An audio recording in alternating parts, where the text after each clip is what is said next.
Welcome again to Espresso Live on our program of Spotlight. Today we have with us Matteiu from Vanuatu Poultry. He will be talking to us and having a conversation about his business. Vanuatu Poultry, as you all know, they are supplying a big supplier of Obermarché with eggs. So yes, we are very interested and very happy that you're here with us today. Thank you for coming and having this conversation with us today on business in Vanuatu. So yes, please introduce yourself to our audience. So I'm Matteiu Laurent. I was raised and born in Vanuatu. I started my poultry business in 2015 when I was 20 years old.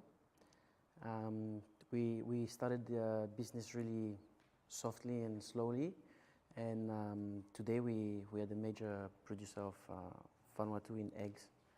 So, yeah. So it's been how many years so far? So it's been about 7 years now. 7 years. Yeah. Can you tell me about your idea? Who inspired you to start this business? So I studied construction, really, and I'm selling chicken today. But so my sister started doing it with her husband, and then I was working for one of my friends, Pierre-Henri, for a year when I finished my studies, and I came back and worked a year for him. But my dad got sick, and I had to stop working with Pierre-Henri and had to go and have look after my father's business because he had to go in New Caledonia. Then after this period was done, my sister proposed me to purchase their business of meat chicken first. Okay. So that was just a meat bird production. Was not eggs, and we started. I had no money, so I borrowed money from my mom. And then I made business. I took over my business, my sister's business, with the borrow of my mom's money. So my mom worked for the VAT office for several years, and it was the money from severance. Oh, okay. So You're lucky. yeah, I was lucky, but it was quite tricky because it was a savings kind of. Yes. So I couldn't afford to not make that money do more income or even refund her that money, you know. So I had quite a bit of pressure on me. But I started like this, and then I took over my sister's business, a part of it, which was the meat bird. And then, so I started it, and we were growing chicken, ready to sell into all the butchery and stuff. And I didn't know nothing about the chicken, and of course I did all the mistake I could. Okay. So end up having nearly half of my birds dying. No money, couldn't pay for my workers, couldn't pay for electricity, couldn't pay for my car fuel. Even sometimes I had a big issue.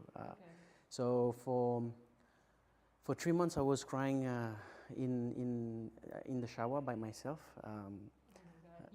Because the worst was like I was lying to my mom that my mom was asking me, "Hey son, how's things going?"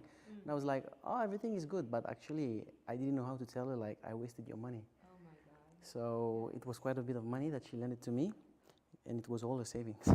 So yeah, at that point I was down and I didn't know how to come back, and I just said, "Look, Matt, you're already at the bottom. What could you do? Like you just can go back up." Yes.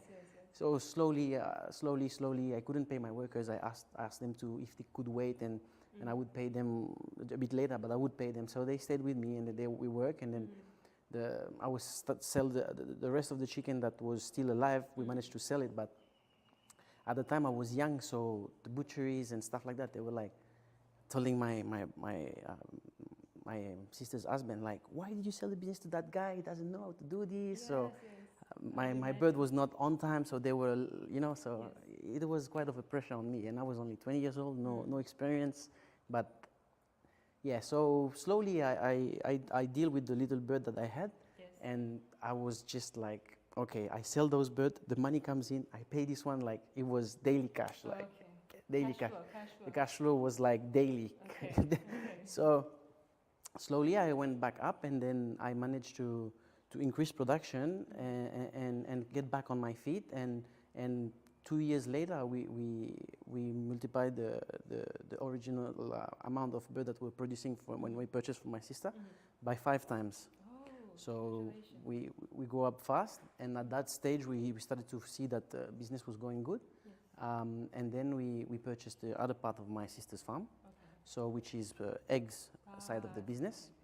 And then after that we grew like 12 times bigger than when we started.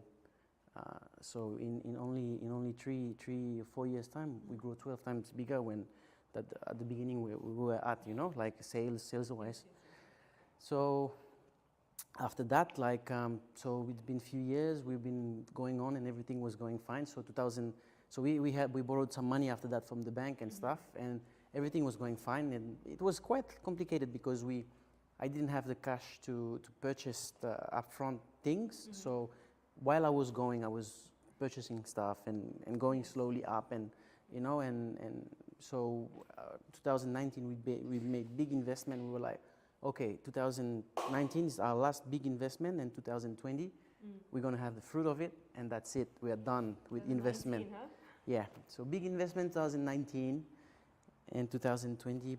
So April 2020, we were meant to have like a new flock laying with the investment we did. More eggs, more birds, and everything would be good, you know. So in March 2020, COVID arrived. Okay. Close of borders and stuff like that. So 1 month before we started to have this, you know. Yes. And then after that, everything just go wrong again. Everything can go wrong again, and we had imported eggs that kind of destroy our business. We were in competition with Chico Farm. It was quite complicated for both poultry business, you know. But today borders open again, and we start to sell eggs again, and everything start to run back. So we have hope, and we see that the money start to flow again in the country, and sales are going well. Okay. So we're ready and pumped again to start off. Very optimistic now? Yeah, so we know now the business. We know where not to go and what to do. Yes. With all the mistake we did, of course. As I said, I was a builder, not a chicken farmer. But yeah, now we're really pushing hard, and we're trying to get that level back. But what made you so confident in going into poultry? Yeah, you said you're a builder. What? So my parents always, my dad, we grew up in a farm really. My dad had cattle, a bit of chickens, pigs, goats, sheep, everything. So I was quite confident with animals, you know. So I was like, okay, well, if it's working for my sister, then, you know. And I didn't know it was that technical actually. Yes. So I learned all the little things like their sickness, what should be avoided, you know. So, and then once I got that, then. Could you tell me what's so special about the poultry industry here in Vanuatu? Is there anything that's different from other industries? I would say it's not really different. It's more complicated. It's more complicated because, look, for example, we order a feed from overseas. Obviously, we don't produce our own feed. We don't have enough raw material to be able to do that. So we depend on overseas feeding, and depend also on shipping schedule. So when the ship are late, then your bird could be dying of like not having feed, you know. So it's quite of a logistic to manage that, and we also need some replacement birds every 6 months or whatever, and when we have the meat bird production, we receive eggs weekly from New Zealand. So when we had COVID and stuff like that, this was complicated for us as we don't have it on site, you know. So it's a bit more tricky because we in Vanuatu. If we were in New Zealand where they produce the chicks there and then you have the feed produced there, then it's easier. But in Vanuatu, it's a bit more tricky. So your logistic need to be really set because. Do you think you'd expand into those areas later on in the future to produce? Yes, we do. Yes, we do. We already did, but it's a big process that we need to see with the government of Vanuatu, because, for example, a feed mill, doing a feed mill is obviously like a lot of money, like a big amount of money, and we need to set the farmers to produce what we need. So it's a big process to teach them to maybe plant some new product for the feed industry, like corns and stuff like that. So it's not just depending on us, because we need to create those raw material here, and we need to teach our farmers how to do it, and then we can put it. Otherwise, it will be import from overseas and just mixing it here. You but have to create a huge network. it's a big network, yeah. Even like if you want to produce, by obviously like Port Vila will not be enough just to supply the feed we need. We will also have to have outer islands, so you need to organize transport and shipping, and you know, because the feed is quite tricky, because you need everything consistent with the feed for the birds to grow same like properly.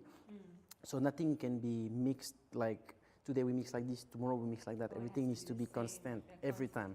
So for example, when we have rough sea and we cannot bring some stuff that we produce, for example, in Santo or whatever, then we're missing things here. So we need to organize it. It's a big organization, and can make it work. I think if you were to make it work, it would be an advantage for you as for your business? It will be an advantage for me, yes, because I guess it will reduce costs by a little bit, not much, because most big things have to be imported still, but it will be a big impact on the Vanuatu economy, because it will help a lot of farmers, and yeah, we spend a lot of money sending our money overseas to bring feed. If this money is used here, then it creates a lot of opportunity, a lot of jobs, and a big economy boost. Absolutely. And what do you think about, tell us about the market here. You only supply to Obamashe? Is the competition here? What is it like? We had a bit of a competition with Chico Farm for a few years, but sadly they closed down. So now the market is open for us. So yeah, we are expanding in that market, but it's taking, there is process, because you need to grow birds to be able to have eggs and stuff like that. So now the market is open, and we are doing what we need to do. Are you selling in Santo as well? Outer Islands? Chico Farm was doing that. Okay. So now we're looking into doing that, but maybe next year. Next year. Yeah. Okay. And okay, so here we are a marketing company here. Yes. How do you do your marketing usually? So normally we don't do much marketing, because we have our set clients, and we've been working with them for years, and what we produce just goes straight to them. You know, people come to us because obviously Beaumarchais is the biggest supermarket. So when they see our dozen eggs there, they reach out to us. But at the moment we only supply Beaumarchais, so we send them back to Beaumarchais and just grab the eggs there for now, because we can't fulfill the demand yet, as Chico Farm just closed down last month. So it's quite early yet for us to be able to supply the full demand. You're still getting ready. Yeah, we're getting ready. We preparing the sheds. We ordering chicks. And I'm interested in how you deal, not deal, but you seem to have a good relationship with your employees, where they stuck with you throughout like a very difficult time. How did you get that kind of relationship with your employees as a boss? Well, for me, I'm a local New Vanuatu, so I treat them like kind of my family. You know, it's like this, and yeah, we've been working like this, and whenever they need help, I help them, because I know they help my business. You know, if they were not here, then I wouldn't grow. You know, but I have to say that some of my best employees went to RSE, which is I'm happy for them. You know, like they asked me like, look, I want to go, I want to make more money, and I said, I understand, I cannot pay you more. Like, you know, it's business, but I'm happy for them. So those employee goes, and that's complicated, because some of them they are my supervisors and stuff like that. But when they come back and work for me. So I'm still happy with that. You know. You have a way of keeping the good employees that you have already and satisfying their needs more than just money? Um, yeah, well, as I said, like, but usually the need is money, you know, like usually that's the need there. So sometimes some of them, like the parents are sick in the islands and they ask me money, so I lend to them, and sometimes they need my truck to do this or do that, and so I always trying to help the way I can, you know, but um, it's tricky because um, you need to help them in a way that you can't give too much either, because you can't do that for the whole employee. Yes. So it would be unfair just to give everything to one person, and when the other one asks, you can't. So it needs to be shared, you know. And what advice do you have in terms of like putting in it when you do business, putting your money in a way where you have a good return on your money?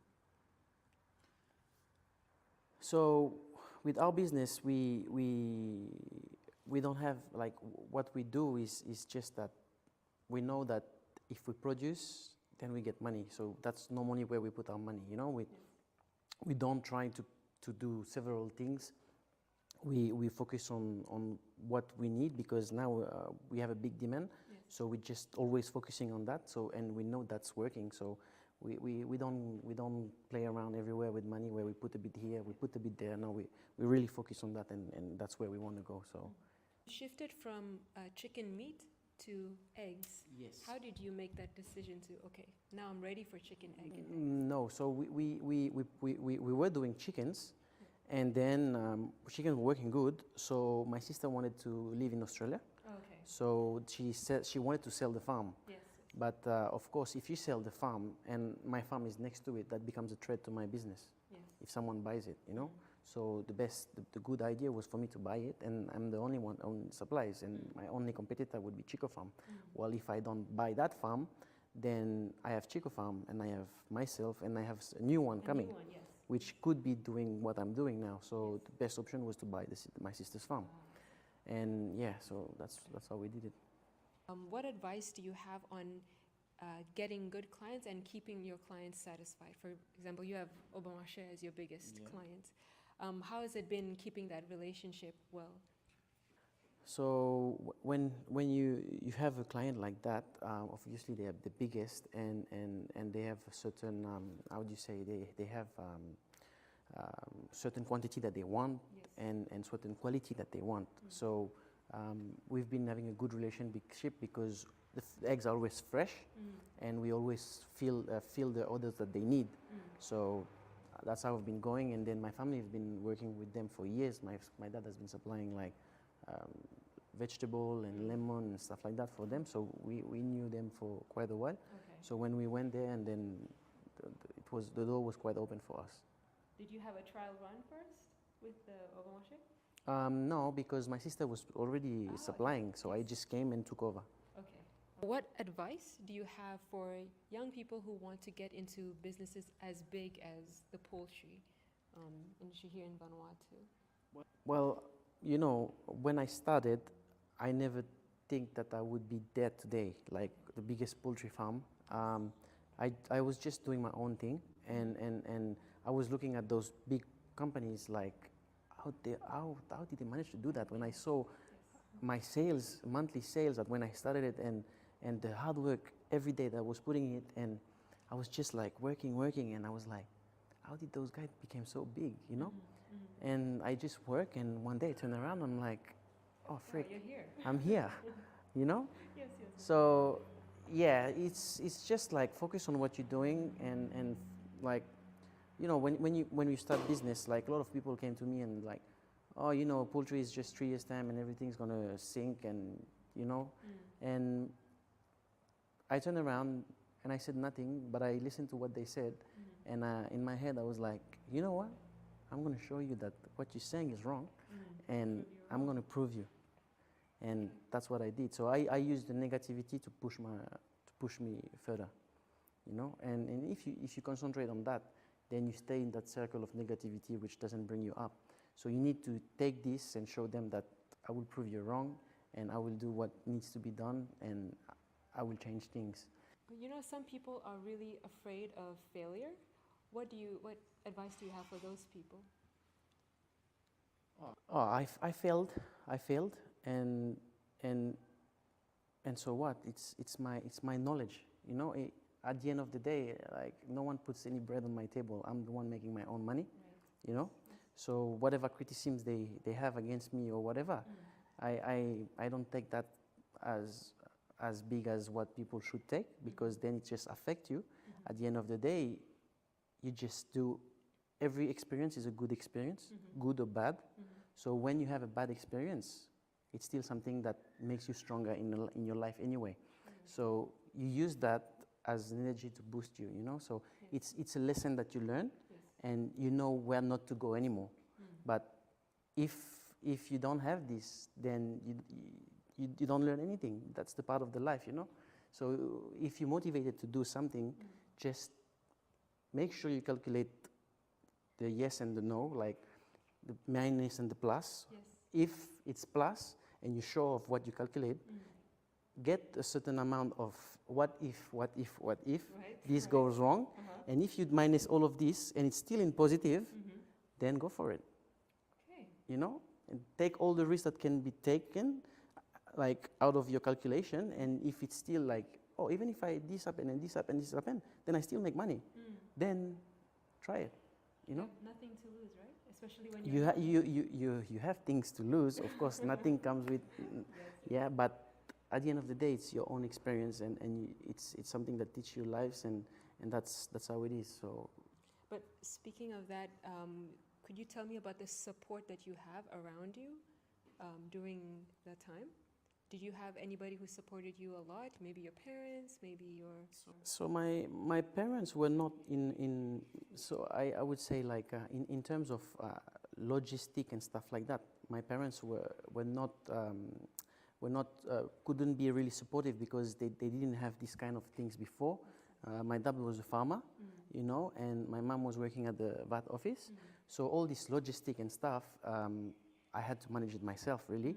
But they were supportive when I did my poultry. They were like, okay, they were pushing me to trying to do stuff. And my dad, like, I'm going to give you an example. And one time I was young, he purchased me a quad bike, and I fall off the quad bike, and I was like bruised and stuff. And he said, jump on it again. And I was just fall, you know, like, jump on it again. I jumped on it and I just run. And then he told me, it's like, it's not because you fall that you don't go back on it. So. Yeah, my dad always been like that, so I was raised like that, just to trying to be, always go forward, you know? Kind of a determined mentality to keep going. Nice. Okay, so we've come to the end now. Do you have anything that you have learned so far from your experience up until now that you would like to share with the audience before we close off? Yes, something that I'm really grateful and thankful is my rally driver, which is Pierre-Henri. Yes, you know. That was something that I learned from him. He was my first boss, and I had this a bit in me, but working with him like opened my fear, you know. So Pierre-Henri is the type of person, when I was working for him, I just came out of school and it put me on those big projects, you know, and I was like, oh my God, I'm scared. It's just like, hey, you can do it. You're not as, you know, if someone can do it, then you can do it. So just do it. And I was like calling him every like, hey, there is this, like, okay, it's fine. Just do this, just do that. And then slowly I just ending up managing those things. Develop the confidence. I became confident with it, Okay. you know, and he always had, I always see people like sometimes telling like, are you sure what Pierre is doing is going to work or whatever? And all his project worked. Yes. You know, actually, look at Tanaruse, look at things like that. It's so he shows me this fear, like he shows me not to have this fear, and then just like if you think of this and you go for it, then do, because he was the life proof of that, you know. So that was, I was like, yeah, they always telling that this is not going to be working and stuff, but then you do some so beautiful project that always work. You know, so I learned from that, and I was lucky to work. I just had 1 year to work with him, but I learned so much, and that first experience of job that I had opens up my mind, and that's why I was like just pushing, because I saw what could be done, and I saw what you think can be done can be possible, because he did it. you know. So I was like, that's my turn now. Nice. Okay, that's where I want to go, and that's where I'm going, and I will go there, no matter what.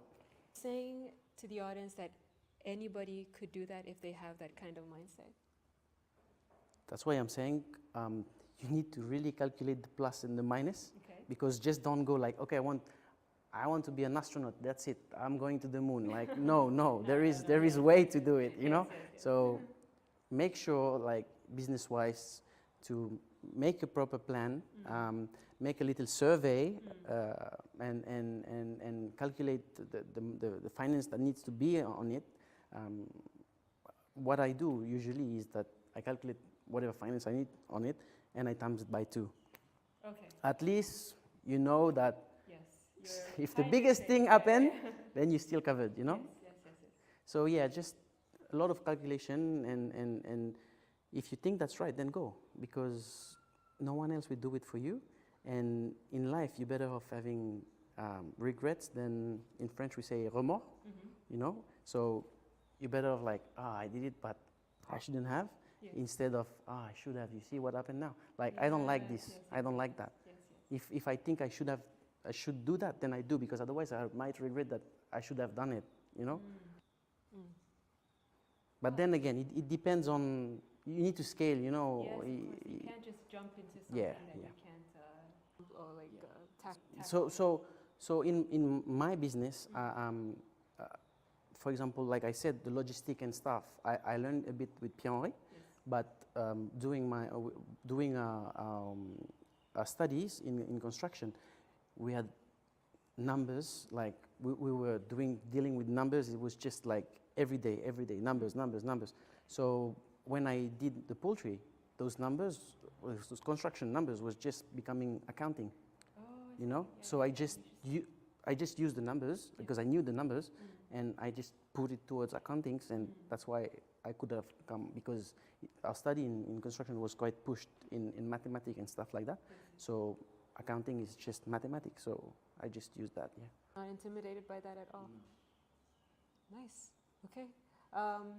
Please tell the audience where they can find you. Maybe if you have a Facebook page, somewhere they can reach out to you, or maybe just tell them to go to Bon Marché. For our product, then just go to the Bon Marché. But if you have any